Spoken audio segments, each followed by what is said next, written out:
ukushola ukuthi sifika kanjani la noma ke yini le bangasibe lapha lamuhla.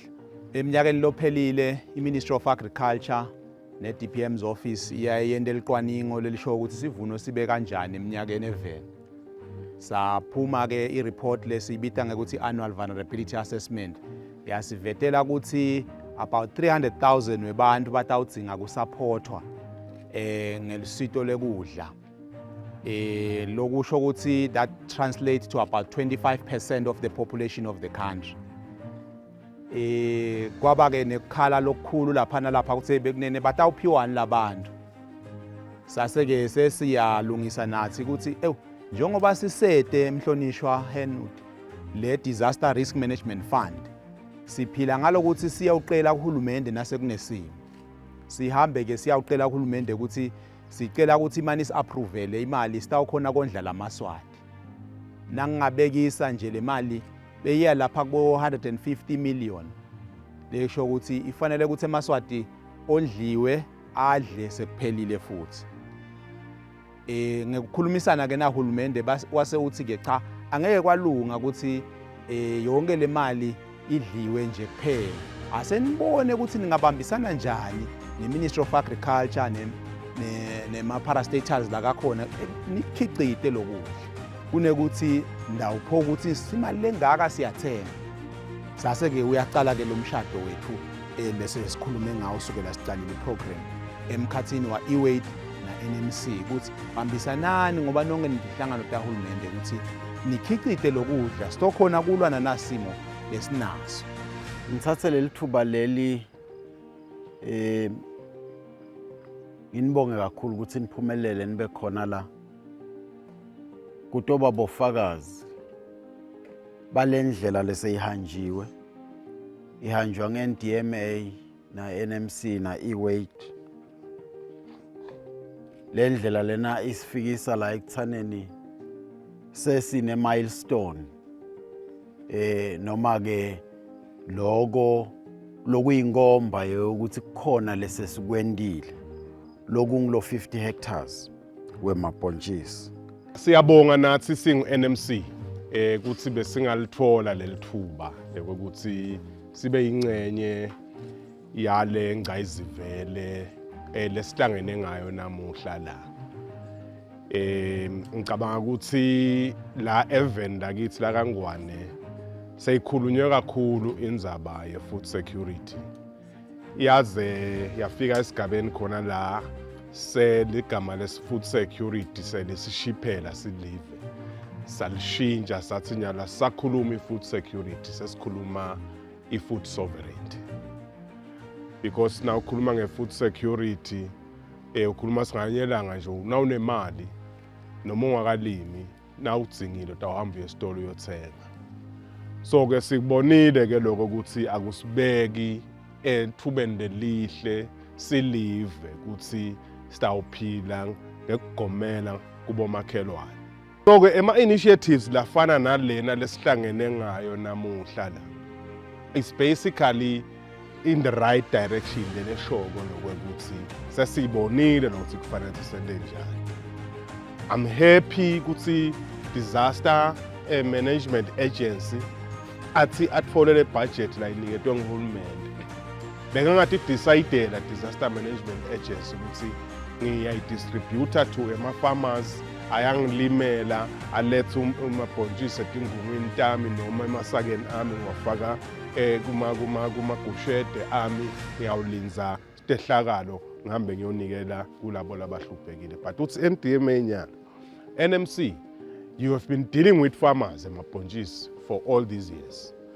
Give me ema-farmers lowa trustako ukuthi nasiwafandile itawubuya kokuqala atatimisela lokuya lensimini ubuye lo mkhicito bese uyawuthenga lo mkhicito bese ke sewuyakhona ukuthi lawo ma-farmers nawo le mali ibuye tokhona kusita labanye. Ngicabanga ukuthi kuyadeserve kushayelwa tandla lo. Bangithumeka ukuthi ame ngimahlale esangweni ikakhulu kule project lehambe embili kakhulu yatiwa live lonke lesibita ukuthi ngihamba ubuye lapho sithi khona balimi bo-Evan bonke abasitakale ngekulima ummbila bakhona ekuhlangabezalive ekubeni kube nemmbila lo wenele wekondla emaswati. I-project ke cishe malangeni lekhombisa titselo letinhle nawubuka nayicala 2021 kuhamba iminyaka ize itofika kulona lesikuwo. Nasicala nje khona la Shiselweni kwaba nekusasa lelikhulu. Ngicabanga nasicala nje saba na 17 farmers kulo 17 farmers nangaphosisi kumbe 15 or so bekawa la Shiselweni. Wayimukela kahle le project yaqala ke project yathela tithelo noma ke sesithi ababhadale laba la Shiselweni kulo hamba ubuye baba bekucala futhi bekubhadala imali ahamba ubuye 100%. Ngiyajabula kakhulu ukuthi namuhla yathi sitobuka umsebenzi lomuhle kangaka. CEO nganginaso vele lesikhalo manje sithatha as i-portfolio yaka agriculture siyobuka bo banana ngale Lusip 1 na Lusip 2 aba like hey ingabe kithi kutawufika nini. Hey, what a surprise and what a good initiative lesenisentele yona siyinkundla yaseShiselweni 1 kuthi kwesinye isikhathi you find ukuthi vele thine letinkundla letisalele emuva we usually say nale parliament ukuthi Nkosi yami hulumende siyacela le focus ayibuke phela Shiselweni ngokuthi usalela emuva. We've got very fertile land and vele sesiyibonile nje thine nje siba seShiselweni 1 we are so happy ukuthi yathi we've got igolide leli kanje but sifisa ukuthi na NDMA aqhubeke anabe yonke lenkundla because yiningi lendzawo lesiva ngathi vele kungenteka lo msebenzi lomuhle kangaka kungabi ukuthi we are keep on importing silanza tinto le South Africa sesidithenga tidulile and phindze bangete basithengisele tidulile si promote kona nje masilapha ku portfolio yaka agriculture sisho ukuthi asimane sikhicite kwethu 72,000 hectares wemabhontshisi alinywe kahle nemmbila kulinywe kahle kulo mnyaka. Uyawusibita imali nasilandzela leti mali letibitwa ngizabkelwako la letiya la ku 1.5 billion ukulima lokho.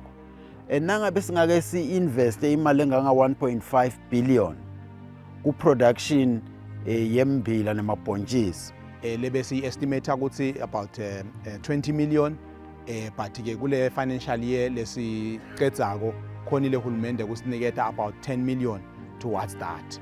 Lekungilamuhla sitobuka letithelo takhe la lo 10 million lo. So ufaka ekhathi ke ma farms lafana nalanga nalamanye la kuma community noma ke kuma farmers la khona even long. Uma ke emhlonishwa kungenteka enaku lokucelwe ngibabe mabunza lana lobe sikhona ukuthi iShiselweni 1 nabo makhelwane bawe nebalimi bonke bangamodela lokhu kubonakala ukuthi kuyaphumelela. Nginesiqiniseko lesiphelele ukuthi eminyakeni lotako le support lesiyinike lengene la kuleli farm ngenteka itholwe ngema farmers lamanengi latawuqhamuka edudane nalenkundla noma la. Ema problems lesibhekene nawo kakhulu kathi la even akusiko ukuthi side umhlaba futhi akusiko ukuthi umhlaba wethu awalungele. Lokhu sikhuluma bakhulumile ukuthi kunale report leyendiwako ukuthi isivuno selivesta abanganani kulomnyaka umhlaba lolinyiwe unganani. Eminyakeni lophelile ngoba isengaphumule yalonyaka. Umhlaba laven lobo ulime emabhontshisi bowungu 400 hectares. Laven nakuqhamuka le report eqhamukako. Now uthi ke times 2 tons per hectare. Uphuma na how many tons of the national yield yemabhontshisi? 800 tons. So what do we need to do as a country for us to meet those 7,000 metric tons esemdingako embileni? It means the area under production yemabhontshisi needs to be expanded. Ngiyakubona Muslim. to an area that can give us as a minimum those 7,000 metric tons, but ilitiko litarget ukuthi 14,000 metric tons lekufanele sikhiqide in country. Sikusuka emabhonjisini siye eMbileni. eMbileni 72,000 wema metric ton wema hectares laseMbileni evele kule report le produce last year ngoba ngisho ngasileya lo nyaka isengaphuma. Nangabe ke sithi ke 6 tons per hectare. Silenda le ngetulu kwa 400 wema metric tons embila lesingawakhiqida la kangwane. Singakawukhulisa umhlaba lo seMbileni. Sikhulise iproductivity. Nayibona lenza. So ke lebe kakukhulumisa Mr Nzabukelo wako lapha. Ngicabanga ngathi ngema issues eproductivity ukuthi labalimi bethu kufuna sinyalo salo sibafundzisa lokuthi siyi-improve kanjani le productivity. Hulumende ukhokha i-input subsidy now and again, anikete ama-farmers kudlalelwa la kubo 1.2 nakathi for le 2 tons per hectare eMbileni kodwa anikete onke lama inputs ekuyolima le hectare nale nhlanyelo la imlimile ngamkhokha 12 tons per hectare. Sesithi kangamana khokhe 6 uphuma na 1 point. So we need lama efforts lathi kenyalo asibambisane nsonke singilama organs estate siyishintshe the game, because bathi lo mhlaba lona badlali sebanenge sekudingeka ama game changers. So we need to change these things, sibambisene singema organizations ahulumende singa compete, because I competition iyalimata kanzi i-cooperation ngiyo letasimingisa la siyakhona. So Ndifuna inkundla ukuthi ngelinye ilanga nito khona kuchazisela lesive ukuthi ingabe lamabhontshisi nini niwalima kanjani atoba mahle kanje kutoba grade A, because sometimes lama farmers they lack that knowledge ukuthi yathi futhi engihlanyele nini. Kunabo climate change lamanye ma challenges nje masibuka nje litulu la itolo can also affect ama farmers, and we give them something vele labato bese bayagadza naligolide lelikhona lemaswati leseniletelo. Siyafisa ukuthi nale parliament sitayikhulumisa ukuthi NDMA imane le budget yakhe ithi kukhula because siyayibona lemsebenzi yakhe lele mihle, because kukahle mase center lawo ma debates we will talk ukuthi vele kukhona size sikhombe ukuthi yathi le eshiselweni wane Paradise Farm kunemabhontshisi langanga 50 hectares. Nibokuda nto wabona size siba invite CEO ukuthi vele bete bato wabona la mabhontshisi la khona, because lana siyafisa mbambambam there are many people labanayo lendzawo yokulima, but babuka ukuthi yathi kulima it's a loss. But today le mindset kulaba khona ishintshile ukuthi yathi kulima sengiko lekufute ukuthi sikwente silime sikufake emarket. Kuhle kakhulu nje ngiyadibongela. I hope CEO na NDMA na NMC nitabaletha be portfolio yaka agriculture batobuka nami ngitosho ukuthi ya nitenkundleni yami nitobuka lo lokuhle. Siyadibongela nje kakhulu Nkosi yami, siyacela mlimisi umane Nkosi yami nalamanye ama farmers if they want information ukuthi nabo balime njengani, how can you assist them?